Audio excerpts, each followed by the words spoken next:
नहीं, बिल्कुल भोपाल में भी कार्रवाई चल रही है। जबलपुर में अखबारों को खबर मिली, इसलिए आप इस बात को इंगित कर रहे हैं। भोपाल में अखबारों को खबर जब मिलेगी, जब उसके परिणाम आएंगे, लगातार हम लोग फोकस करके मध्य प्रदेश के हर जिले में और हर ऐसे स्कूल में जिसने फीस को बहुत हमारा जो एक बैरियर है उसको तोड़ने की कोशिश की है। 10% फीस बढ़ा सकते हैं, लेकिन इसका मतलब ये नहीं कि हर साल 10% बढ़ा हुआ। और जिले की हमारी जो समिति है उसको खबर करके, उससे परामर्श करके बढ़ा सकते हो आप।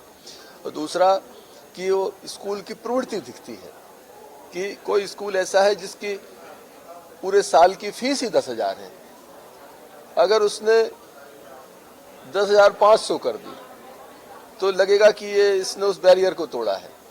लेकिन वो चूंकि कम फीस वाला स्कूल है, किसी की 2.5 लाख फीस है, उसने 10% बढ़ाई तो 25,000 सीधी बढ़ेगी, तो उसको चेक करने की आवश्यकता है। ऐसा आपने क्या इसमें जोड़ लिया कि 25,000 रुपए की एडिशनल आपको एक बच्चे से फीस लेने की आवश्यकता है। इस पे हम लोग काम कर रहे हैं, इस मैकेनिज्म को एक हम डेवलप कर रहे हैं। इसमें अगले 4-6 महीने में एक अच्छा तंत्र विकसित करेंगे और हमारा पोर्टल जो है उस पोर्टल को भी हम ठीक कर रहे हैं। अभी पोर्टल की कमियों के कारण, उसकी विसंगतियों के कारण भी लोगों को उसमें थोड़ा सा स्पेस मिलता है गड़बड़ी करने का। वो पोर्टल जब अच्छा हो जाएगा, सही काम करेगा और हर हाल में आपको समय पे आपको चीज़ों को उसके अंदर दर्ज करने की आवश्यकता, उसको आप करोगे तो चीज़ें हमारे जहन में होंगी, कौन स्कूल किस तरह से आगे बढ़ रहा है।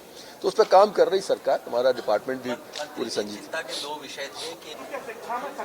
नहीं साक्षी, हाँ नहीं, मेरा ये आशय नहीं है कि मारना, लेकिन कई बार क्या रहता है कि बच्चे की थोड़ी बहुत चीज़ के लिए अगर हल्के से लगा दिया तो शिक्षक का उद्देश्य उसको टॉर्चर करना नहीं है, वो एक सहज सी प्रक्रिया। माँ जैसे बच्चा घर में शैतानी कर देता है, माँ ने झापड़ मार दिया, इसका मतलब माँ से उस पर अत्याचार नहीं कर रहे, वो माँ का एक उसको सिखाने का एक रहता है, सामान्य तौर पर हो जाता है ऐसा, वो कोई प्लान करके नहीं मारते। ऐसे अगर स्कूल में कुछ हो गया तो छोटी मोटी चीज़ों को हमको उसको स्नेह के भाव में लेने की आवश्यकता है।